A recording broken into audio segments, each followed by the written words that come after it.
pé ainda, abra sua Bíblia e vamos fazer a leitura de forma alternada do texto que está registrado aí no Salmo 115. Salmo 115. Você que aprendeu a estrutura do Antigo Testamento hoje já sabe que texto é este. Salmo 115. Nós vamos ler os versos ímpares e vocês continuarão a leitura lendo os versos pares. Honra somente a Deus, nos diz assim o salmista. Não a nós, Senhor, não a nós, mas ao teu nome da glória, por amor da tua misericórdia e da tua fidelidade.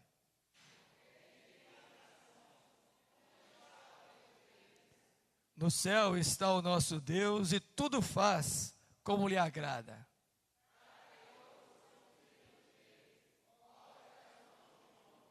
Tem boca e não falam, tem olhos e não veem. Suas mãos não apalpam, seus pés não andam, som nenhum lhe sai da garganta.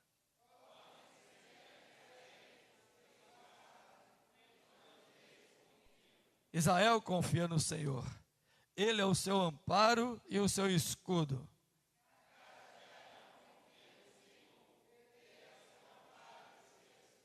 Confiam no Senhor os que temem o Senhor, Ele é o seu amparo e o seu escudo.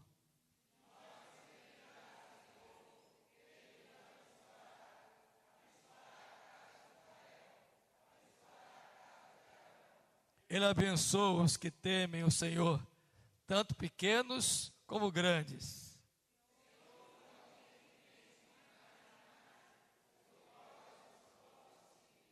Sede benditos do Senhor que fez os céus e a terra.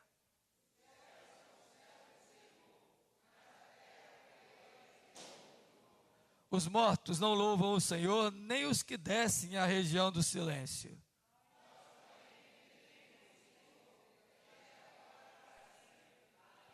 Amém. Versículo 15 e 18, juntos mais uma vez. Sede benditos do Senhor, que fez os céus e a terra. Nós, porém, bendiremos o Senhor, desde agora e para sempre. Aleluia. Glória a Deus. Nós vamos cantar ao Senhor nossos cânticos espirituais. Aqueles que podem ainda continuar como estão, de pé, permaneçam. Tá bom? Vamos louvar então o nosso Deus.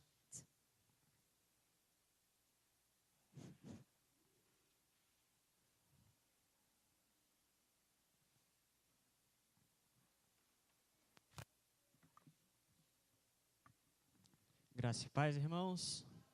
Tu és Jesus, o amigo verdadeiro, que temos conhecido na vida dos meus irmãos.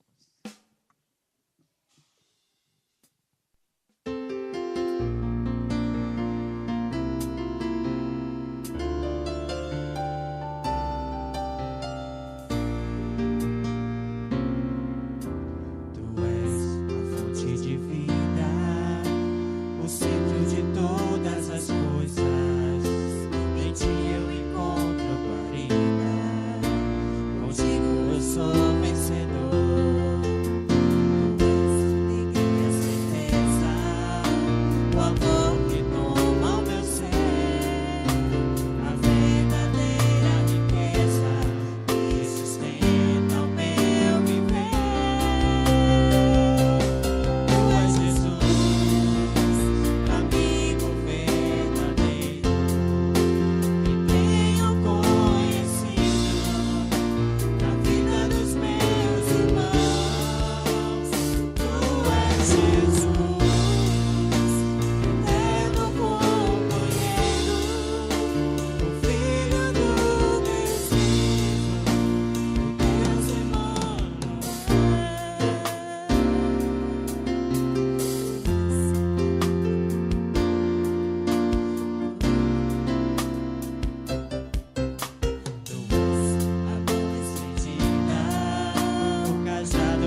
vida dos meus irmãos. Tu és Jesus, o eterno companheiro, o Filho do Deus vivo, o Deus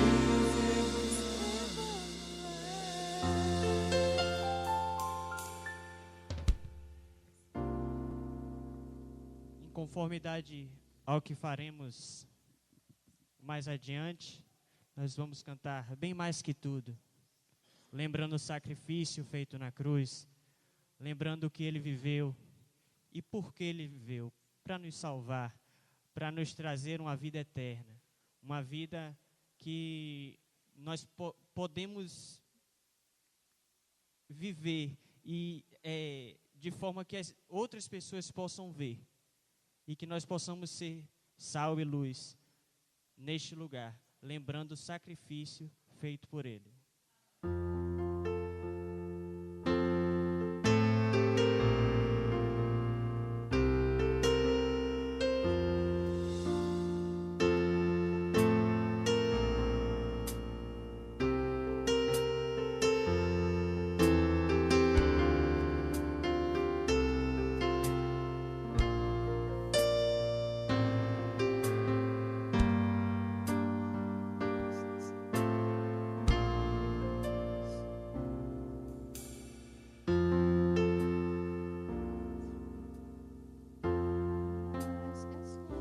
bem mais que as forças, poder e reis, que a natureza, que tudo que se fez, bem mais que tudo criado por tuas mãos. Cristo és o início, meio e fim. Bem mais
plenária de louvor a esse Deus que tem nos amado.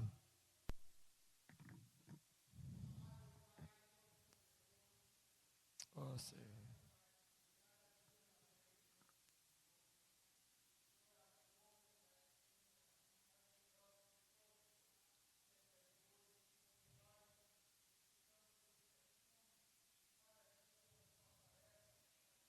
Ó Deus. Ó Senhor.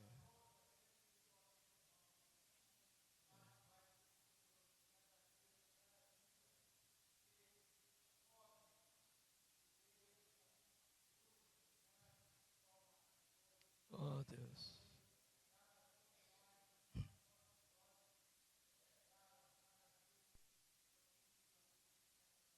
Ó Deus, obrigado.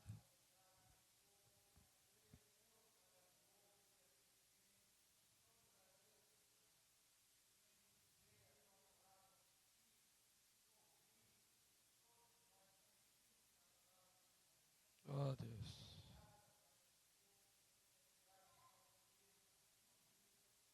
Ó Deus, tenha misericórdia, Senhor.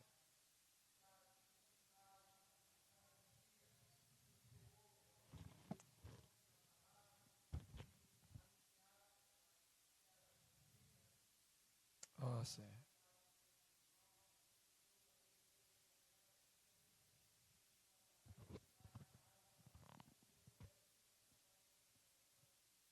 Amém.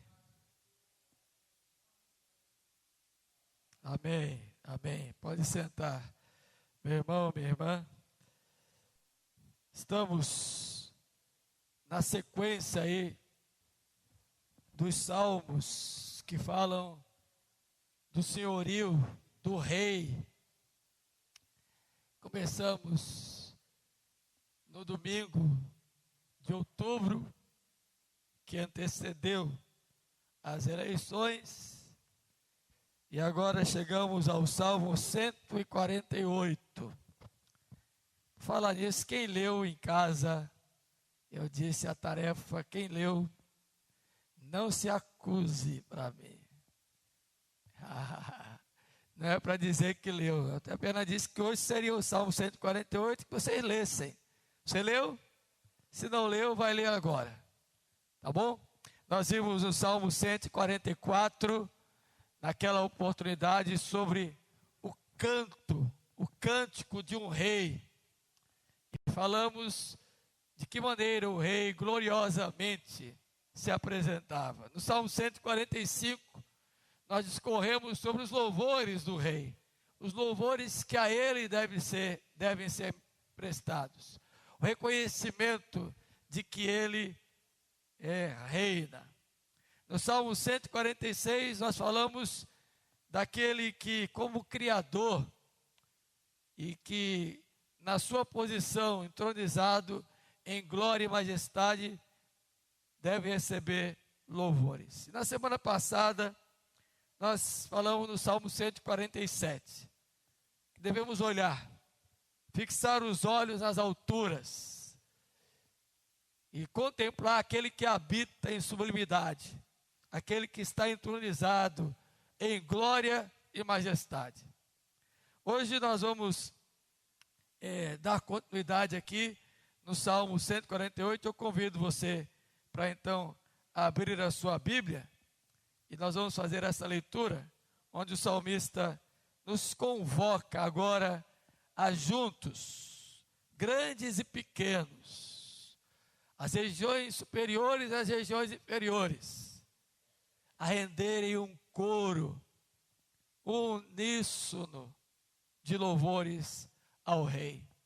E diz assim então o salmista: Aleluia! Louvai ao Senhor do alto dos céus, louvai-o nas alturas, louvai-o todos os seus anjos, louvai-o todas as suas legiões celestes, louvai-o sol e lua, louvai-o todas as estrelas luzentes, louvai os céus dos céus e as águas que estão acima do firmamento.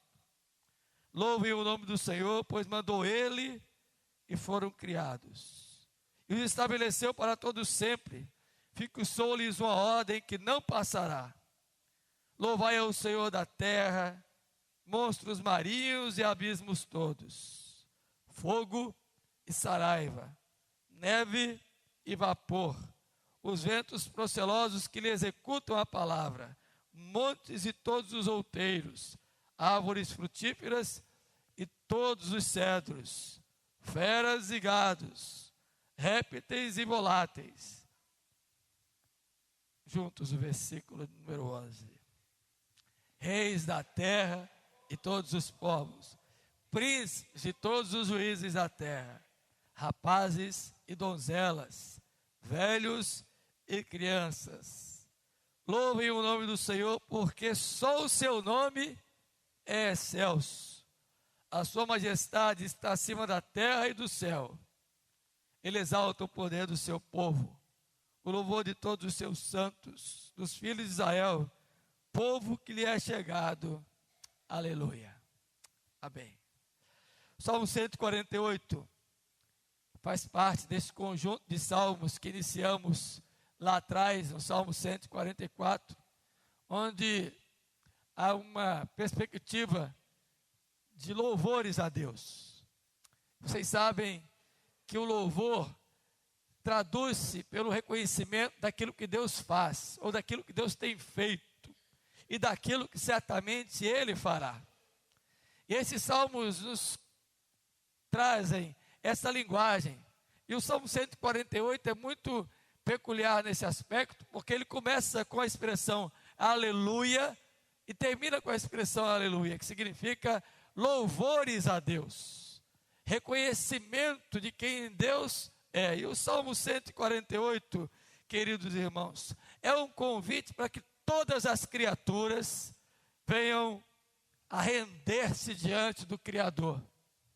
Render-se significa reconhecer que há um que domina, há um que está acima de todos, e há um que está acima de tudo, e que não há nada, nenhum espaço em que ele não ocupe, desde os lugares mais elevados até as regiões mais profundas e abissais da terra, e até aos lugares mais profundos dos rios e oceanos.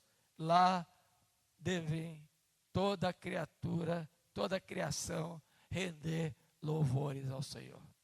E a ideia que o salmista traz aqui é uma ideia de que grandes e pequenos devem unir-se num coro festivo, numa grande festa de louvores a Deus.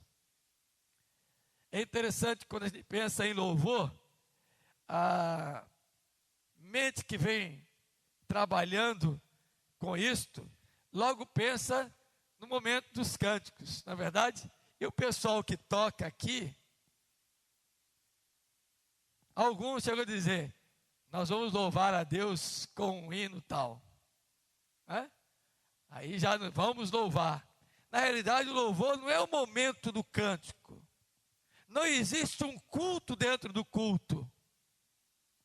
O louvor é toda a expressão que se realiza. Os cânticos fazem parte do culto que prestam a Deus esse reconhecimento de adoração e de ministração de louvores e reconhecimento de quem Ele é. E o Salmo 148 é um convite, é uma convocação para que todos venham louvar ao Senhor por causa da sua grandeza, porque Ele é Criador, porque Ele é misericordioso, porque Ele é o Deus Todo-Poderoso. E há umas coisas aqui nesse salmo que nos são interessantes, antes de concluir fazendo a minha aplicação nesta manhã. Se você observou, o salmo começa dizendo, louvai ao Senhor do alto dos céus, louvai-o nas alturas. Aqui a ideia que nos remonta é a ideia de ver que o Senhor é engrandecido lá no alto da sua habitação. Não significa dizer que Deus não esteja em outros lugares, apenas para dar a ideia de plenitude, de grandeza. O Senhor habita nas alturas. Por isso a ideia de céu para nós é composta com esta abóboda que está aqui diante de nós e que geralmente você diz, o céu azul. Mas além do céu, a grandeza de Deus se estende. E Ele é o Criador de todo esse sistema. Então, quando fala de louvor a Deus do alto dos céus, louvai-o nas alturas, a ideia é precisamente esta. É de que lá nos céus existe um coro contínuo, ininterrupto de louvores a Deus. Abra sua Bíblia aí, por favor, em Lucas, capítulo 2. Olha, eu acho como o Espírito Santo de Deus é grandioso, ele trabalha de maneira uníssona na nossa mente, no nosso coração. E a nossa irmã Itamara hoje começou a escola dominical lendo parte desse texto. E os cânticos que os meninos escolheram foram cânticos de louvor a esse Deus. E olhe só o versículo 14 de Lucas 2, como o evangelista busca a expressão do Salmo 148, quando fala do nascimento de Jesus, do advento do Messias, da chegada do Salvador, daquele anúncio que foi dado pelos anjos aos pastores, que ele viria. Olha só o versículo 14, começando no 13, e subitamente apareceu com o anjo uma multidão de milícia celestial, louvando a Deus, dizendo que glória a Deus nas maiores alturas, e paz na terra entre os homens a quem ele quer bem. Primeira menção de louvor que o Salmo nos traz aqui, queridos, nos remonta a olhar para a grandeza de Deus e a grandeza da sua redenção. Aquele que habita nas alturas enviou o seu Filho amado, Criador com ele, dono de todas as coisas, para nascer, assumir a forma humana e andar entre nós, e assumir a nossa culpa, pagar a nossa dívida e nos redimir de todo pecado. Glória a Deus nas alturas, porque Ele se manifestou a nós. Entre os homens esteve para trazer salvação. Amém? Então, toda vez que você ler o Salmo 148, pensar nessa perspectiva do início do Salmo, você entenda que o salmista está levantando você, meu querido irmão, minha querida irmã, e a nós todos, com os olhos fitos para o alto, de onde Deus enviou a redenção, de onde o Criador enviou a salvação. Amém? Então, louvar a Deus, porque Cristo nos visitou. Esta é a mensagem. Porque o Criador esteve entre nós. Porque o Criador se fez homem. Porque o Criador desceu até nós. Porque o Criador, como Salvador, nos alcançou. E aos homens, aquele que quer bem, aos seus, aos que lhe pertencem, ele trouxe a salvação. Olha o versículo 14, como complementa essa ideia. É o final do Salmo, mas está em harmonia com o pensamento inicial. Versículo 14 diz: ele exalta o poder do seu povo. O louvor de quem? De todos os seus santos, aqueles a quem ele quer bem. Os filhos de Israel, povo que lhe é chegado. Quem foi alcançado e visitado pela redenção, tem no coração o desejo de louvar e bendizer ao Senhor pelo grande feito da salvação. Você não pode esquecer disto. É comum, meu irmãozinho, minha irmãzinha, e isso tem sido recorrente, a gente pensar em louvar a Deus só quando recebemos algum benefício. E observem, algumas pessoas, se conseguirem um emprego, louvam a Deus. Se no emprego conseguirem uma promoção, vêm e contam para louvarem a Deus. Se lhes foi dado um aumento, comunicam e geralmente, glória a Deus, louvado seja Deus. Já notou que nossa ideia de louvor, de elogio, de bendizer a Deus, está muitas vezes relacionado somente àquilo que materialmente nós podemos conquistar?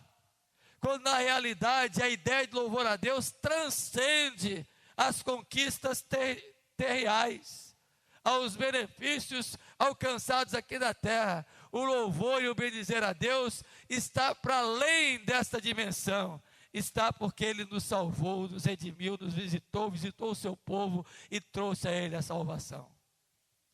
É isso que você tem que ter em mente, sabe por quê? Porque no dia que você estiver desempregado, no dia em que o salário não aumentar, no dia em que você perder o emprego, dificilmente você renderá louvores a Deus. Dificilmente você reconhecerá que Deus deve ser louvado e engrandecido. Se a nossa mente estiver apenas estritamente ligado a elogios, a bendizer a Deus, a elogiá-lo, a louvá-lo só pelos benefícios recebidos, nós estamos perdidos. Conquanto o Salmo 103 e o Salmo 104 diz, não se esqueça de nenhum dos seus benefícios. A ideia que o salmista nos traz aqui é louvar o Senhor por sua grande redenção. Os versículos 2 a 5 é verdade. 2 a 5 falam dos seres que estão nas alturas louvando ao Senhor. E é interessante você pensar, Isaías capítulo 6, se você abrir a sua Bíblia aí, no livro de Isaías, capítulo número 6, você vai perceber que naquela visão que Isaías teve do seu chamado, da sua vocação, ele entrou no templo no ano da morte do rei Uzias. Você conhece muito bem o texto, não precisa abrir agora para ler. E ele contempla o Senhor assentado aonde?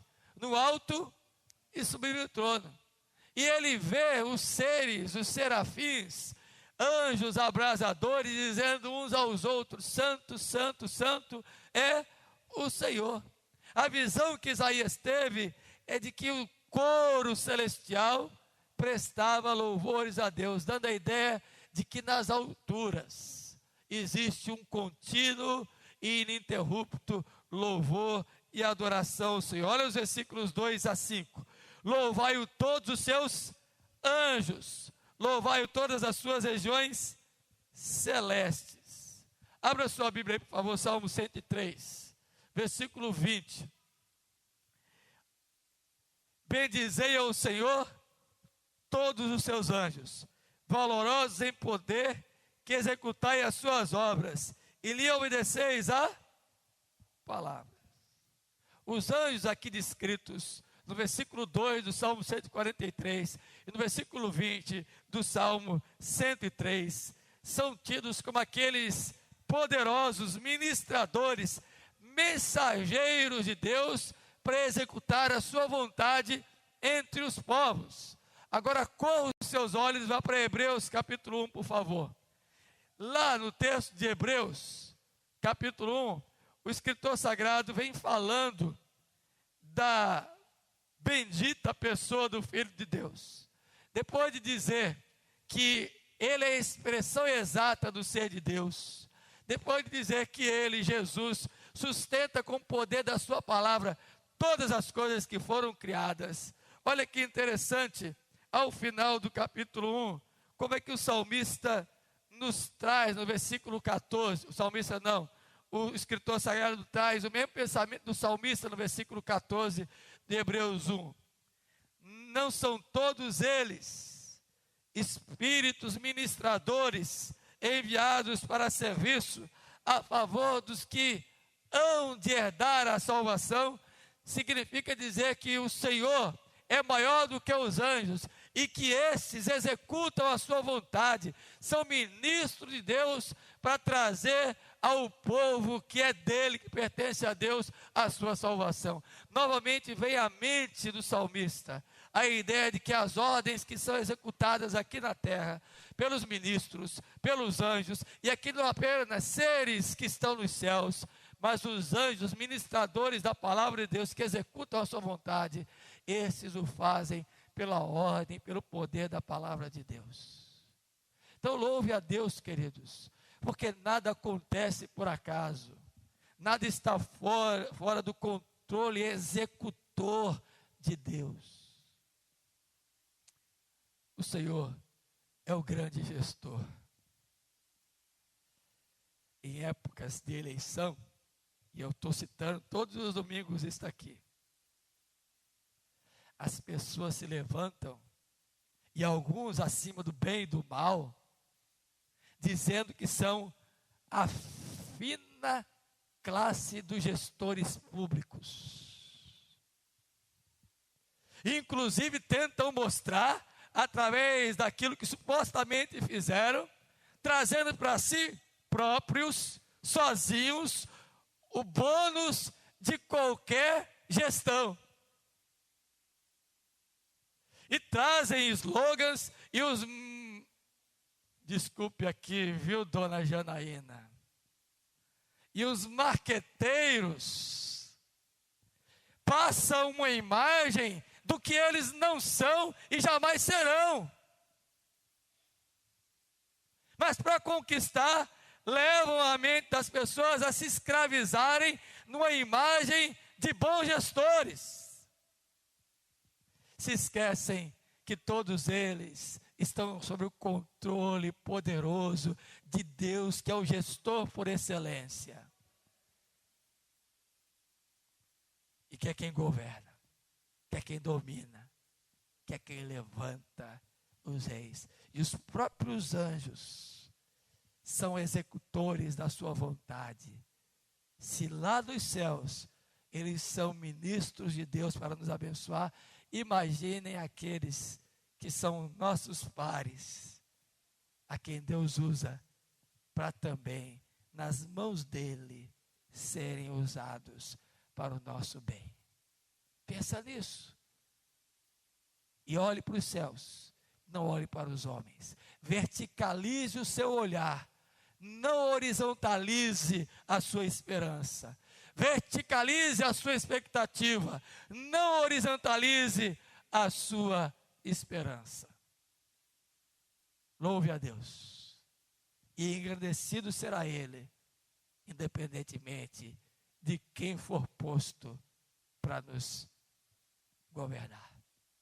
Amém? Guarda isso no coração para você não entrar nessa onda.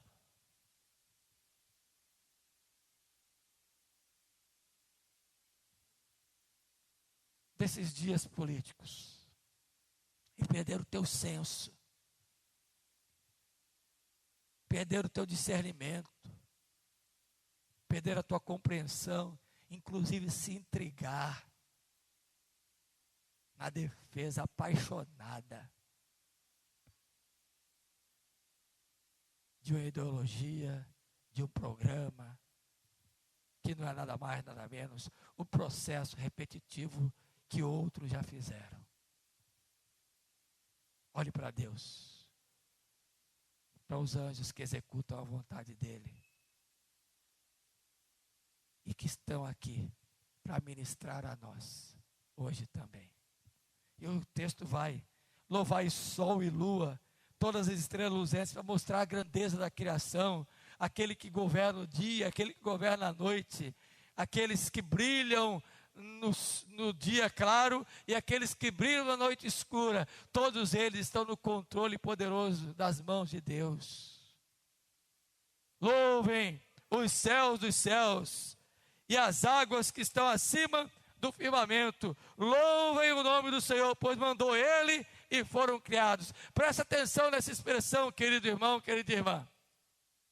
O louvor, o elogio, o bendizer a Deus é para que você entenda que tudo foi criado por Ele. Dá para você pensar nos céus dos céus? O judeu tinha a compreensão de que existiam 3 céus. Para o judeu existia o céu que é esse que está aqui acima de nós. Esse levanta e de dia vê o sol, as nuvens. De noite a gente levanta, aqui na capital é difícil de enxergar a estrela, mas ainda dá para ver uma ou outra. Você enxerga as estrelas e em noite de lua você vê a lua. O judeu, essa era a primeira dimensão. A segunda dimensão dos judeus é onde aconteciam as hostes celestiais travando batalha, que Paulo fala em Efésios 6, onde estão os principados e potestades desse mundo tenebroso habitando. E existia o terceiro céu, que Paulo registra lá em 2 Coríntios capítulo 12, dizendo o lugar da habitação gloriosa de Deus. Quando fala dos céus, está falando da dimensão de todos os céus. O Senhor ocupa naquilo que Ele é pleno, todos os lugares e todas as coisas, e Ele está entronizado em glória e majestade. A Ele deve ser o nosso louvor, reconhecê-lo como Criador. Aí vem o versículo 6. Agora, ele começa a falar das regiões inferiores. Ele diz que devemos olhar para cima, para entender onde Deus está e louvá-lo, mas também olhar para baixo. Aí ele diz, e os estabeleceu para todo sempre. Fixou-lhes uma ordem que não passará. Eu gosto desse versículo, porque todas as vezes que eu leio ele, eu fico me imaginando esse ciclo da vida diária. Por mais que os homens estabeleçam horário de verão, não tem jeito. O dia vai nascer na hora certinha todos os dias. E vai anoitecer todos os dias na hora certinha. Mesmo nos diferentes fusos, a rotação da Terra e a trasladação dela é a mesma durante 24 horas do dia, nos 365 dias do ano. Não muda. Quando o versículo 6 diz que o Senhor estabeleceu ordem que não passa, é para trazer essa ideia, existe uma organização perfeita de Deus. Agora imagine você as águas do mar. Nós que moramos no litoral, entendemos bem o que é isto. Maré cheia, maré alta. Aí você entra lá no site, vê a tábua da maré, sabe qual é a hora melhor para ir tomar banho, qual é a melhor hora para surfar. Já observou que as águas têm o seu limite? Banham até onde tem que banhar. E quando Deus, no seu controle disciplinador e por conta da sua própria vontade, permite que haja algum transtorno, como os maremotos, os tsunamis, o que acontece? O limite passa e transtornos acontecem. Mas no geral está tudo no controle de Deus, que estabeleceu os tempos limites. E aí vem a aplicação aqui da redenção para você.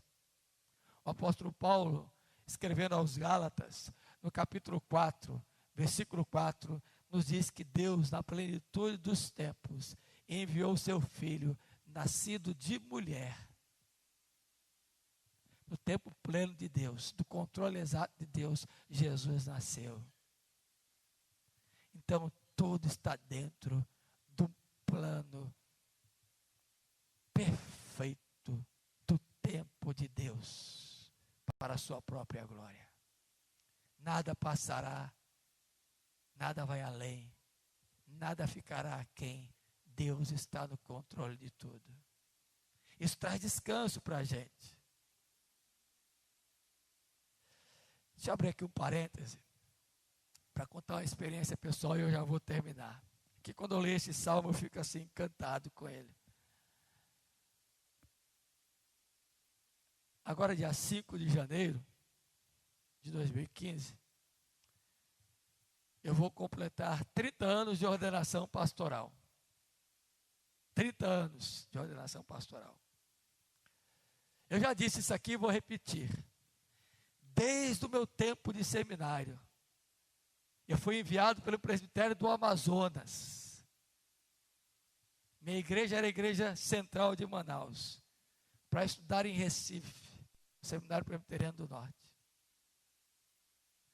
Terminei o meu curso, não mais sendo do presbitério do Amazonas, mas sendo do presbitério de Irecê. Porque numa das viagens de férias eu vim à Bahia, no interior, conheci Leísa. E fiquei preso aos baianos. Começamos a namorar, noivamos e casamos em 83. 31 anos já de casados. 33 anos que eu a conheci. E o meu presbitério passou a ser o de Irecê porque eu fui transferido. E aí vem o que eu quero dizer para vocês. Em tempo algum do meu tempo de estudos, eu me preocupei aonde eu ia pastorear. Nunca em meu coração me preocupei. Se Deus me mandar lá para o interior, no Socobó do Amazonas, ou no caso eu vim para a Bahia, né? Lá para o interior da Bahia, fui parar em Lapão. Nunca havia ouvido falar desse lugar, não conhecia nada. Comecei o meu ministério lá. E durante esses 30 anos, confesso a vocês, nunca me preocupei onde eu ia pastorear.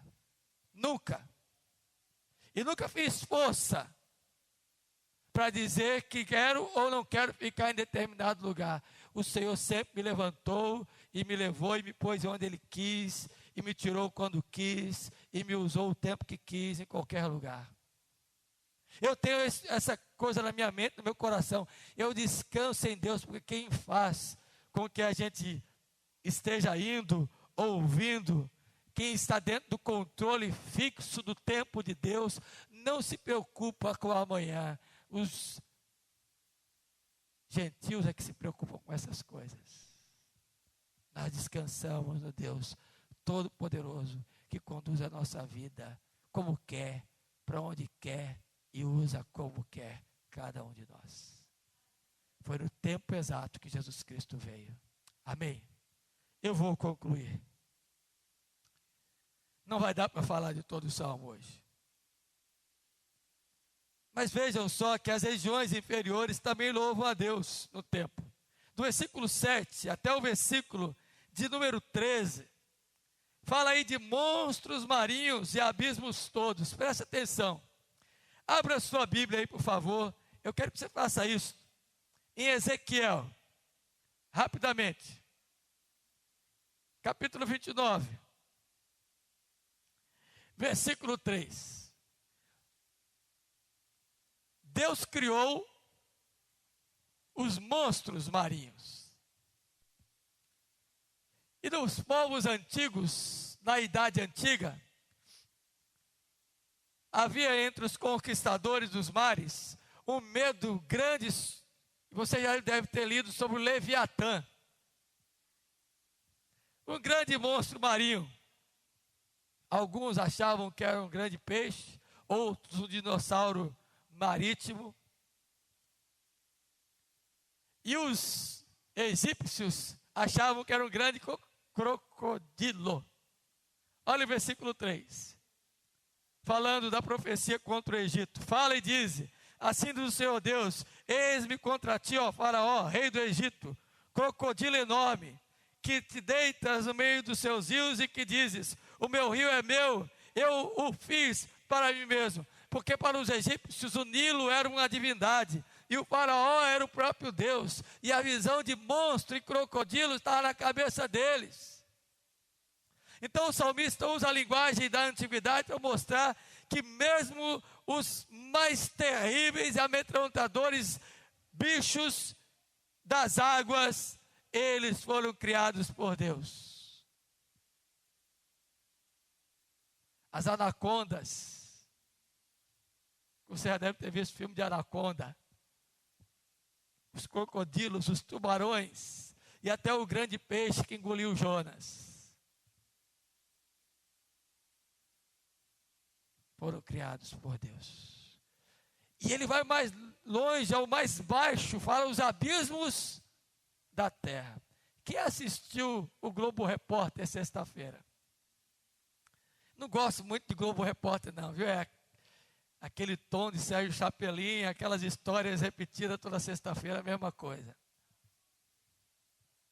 Mas como passou sobre a Bahia, eu quis ver. E falou da Chapada Diamantina. E entraram numa caverna lá para o lado de Andaraí, com 8 horas dentro. Eu não ficaria nem 8 minutos. Mas o repórter entrou, foi lá no profundo, e segundo os estudos, estava ali aproximadamente a 1.800 metros abaixo, em grutas e canais e becos profundos. E lá dentro existia expressões da estalactites, sei lá como é que chama aquele nome daquelas coisas, e desenhos e imagens. Inclusive tinha um cantinho lá que disseram, o nome desse lugar aqui é Catedral, porque olha a porta, olha como se tivesse um altar, tudo desenhado. E eu fiquei pensando, porque eu estava já com esse salmo para falar, eu disse, puxa vida, no mais profundo dos abismos está o dedo das mãos de Deus. Sabe o que lição eu tiro daqui, meu irmão, minha irmã?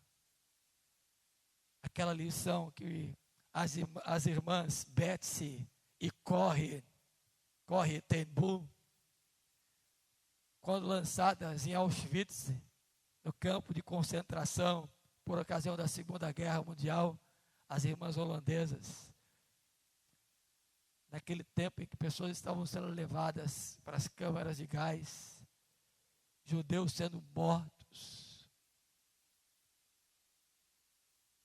uma disse à outra, olha, corre, num poço tão fundo, que ele, Jesus, não seja mais profundo ainda. Deus está nos mais profundos abismos da terra. E se o Senhor está presente, o salmista diz no Salmo 139, como eu vou me ausentar dele? Se eu faço a minha cama no mais alto, lá ele está. Se eu vou ao mais profundo dos abismos, lá estás também. Se eu tomo as asas da alvorada e subo aos céus, lá estás. O Senhor é Deus presente, porque Ele é Criador. Tome a lição, Ele se importa por você. E não há abismo que seja longe demais, que Ele não possa estar presente. Portanto, a sua vida está no controle de Deus. Engrandeça, louve e bendiga ao Senhor, o teu Redentor. Amém? Quero finalizar trazendo a você, querido irmão, querida irmã, uma reflexão para que você pense nesta manhã. Versículos de número 11 a 12. Reis da terra e todos os povos, príncipes e todos os juízes da terra, rapazes e donzelas, velhos e crianças. Não há classe de pessoas e não há idade para se renderem louvores a Deus. Os príncipes devem reconhecer a grandeza do Senhor. Os moços, as moças, os velhos devem reconhecer a grandeza do Senhor. E a Ele devem prestar sempre louvores, porque Ele é o Rei de toda a terra. Amém? Que Deus nos abençoe. Que você nesta manhã alegre saia daqui com o coração ardendo, com o desejo de louvar e engrandecer ao Senhor. Que Deus nos abençoe. Convido os presbíteros para virem aqui à mesa enquanto cantamos uma música baseada no Salmo 119. 248, de autoria do pastor Cleibe Alves. Eu acho que é essa.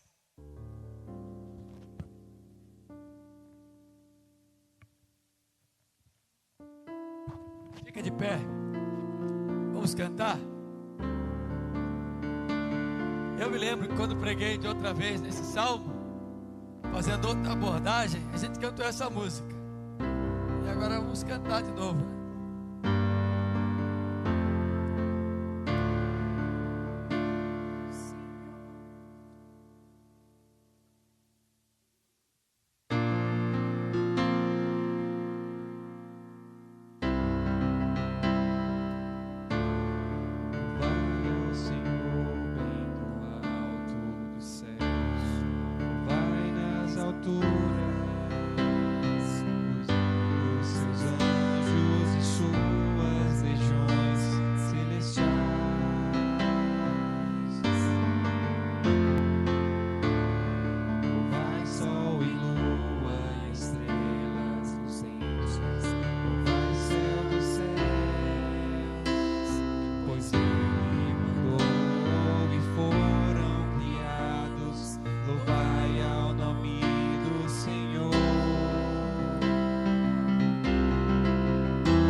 Hoje nós louvamos a Deus porque temos a mesa aqui disposta, esse meio de graça precioso que nos faz lembrar do sacrifício de Jesus.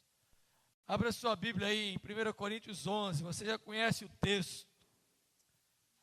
E nós o repetimos cada celebração, porque ele deve ser lembrado como instrução para esse momento.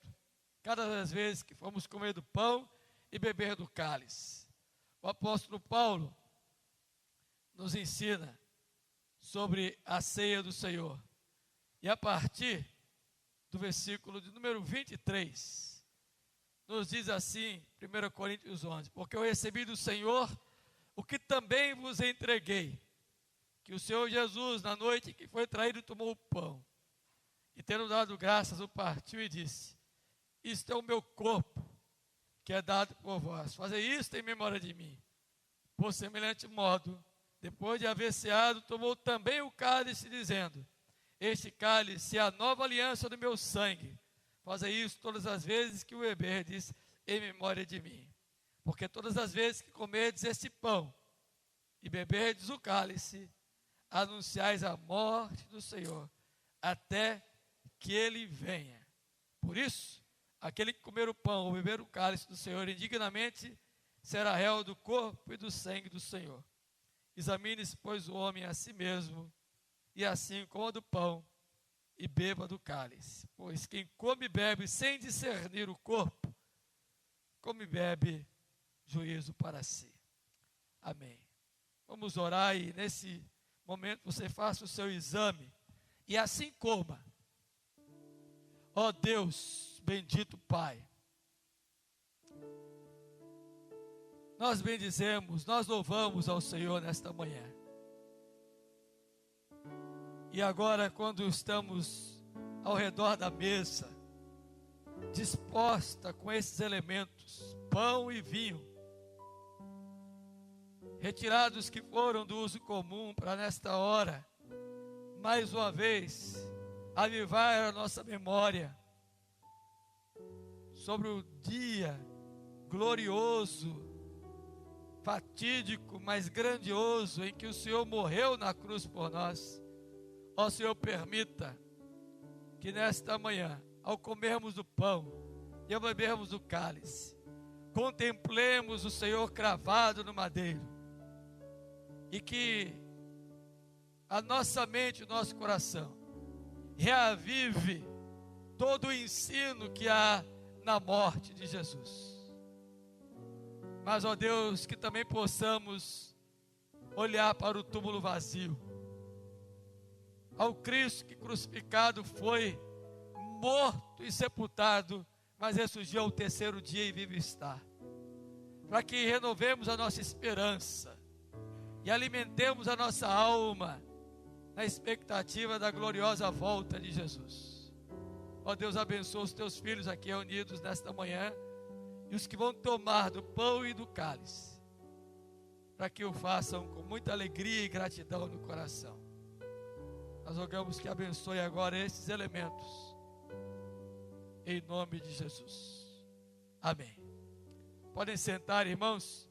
A Bíblia tem nos ensinado que devemos entender que a ceia foi o momento pelo qual o Senhor instituiu esse meio de graça, para que todas as vezes que comêssemos do pão e bebêssemos do cálice, nos lembrássemos dele, da sua pessoa, mas também dos seus feitos, do seu sacrifício. Por isso, todos que deram a sua profissão de fé, poderão agora participar e comer do pão. Jesus o partiu e disse: isso é o meu corpo, que é oferecido por amor de vós. Assim fazemos nós também. Pedimos a todos que possam participar agora deste momento.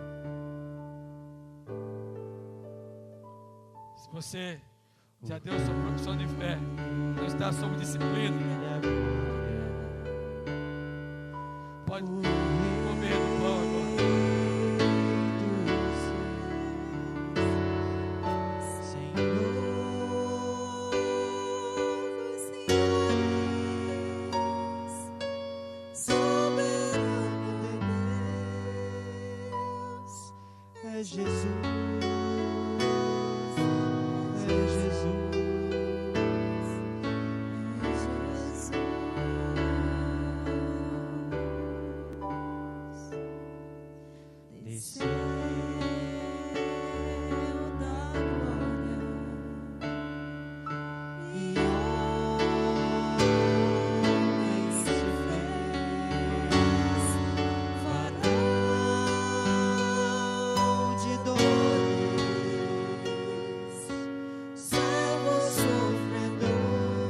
Padeceu sim, Jesus padeceu. Sim, Jesus.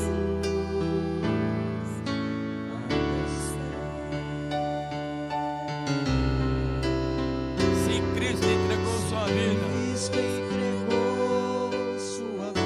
De forma espontânea Ele a deu. De forma espontânea Ele a deu.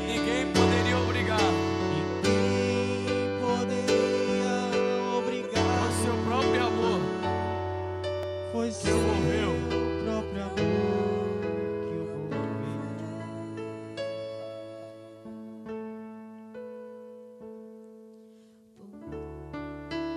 Disse Jesus naquela noite: este é o meu corpo, que foi oferecido por amor de vós. Fazei isso em memória de mim, todas as vezes que dele comedes.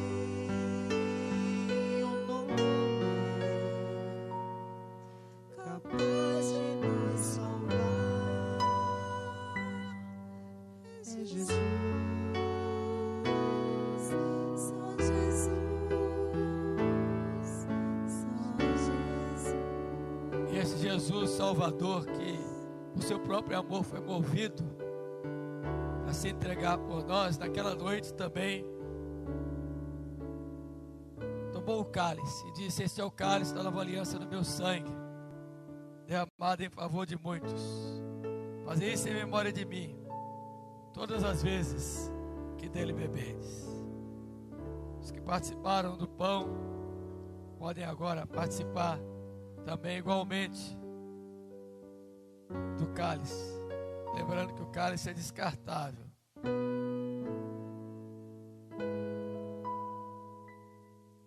Bebei dele todos.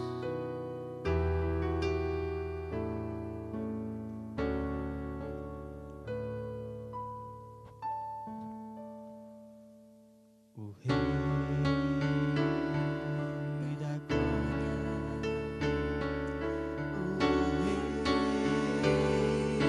dos Reis, Senhor dos Senhores, soberano Deus, é Jesus, É Jesus, é Jesus, é Jesus. é Jesus. Ele desceu da glória, desceu da glória, onde em majestade, E quando graves, que assumiu a forma humana, varão de dores, varão de dores, tomando a sua dor, servo sofredor, sofreu em seu lugar, padeceu a morte, sim, Jesus, por mim e por você. sim, Cristo entregou sua vida de forma espontânea, ele a deu. Ninguém poderia obrigá-lo, foi seu próprio amor que o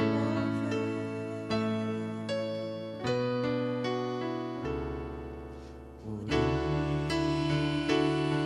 isso reina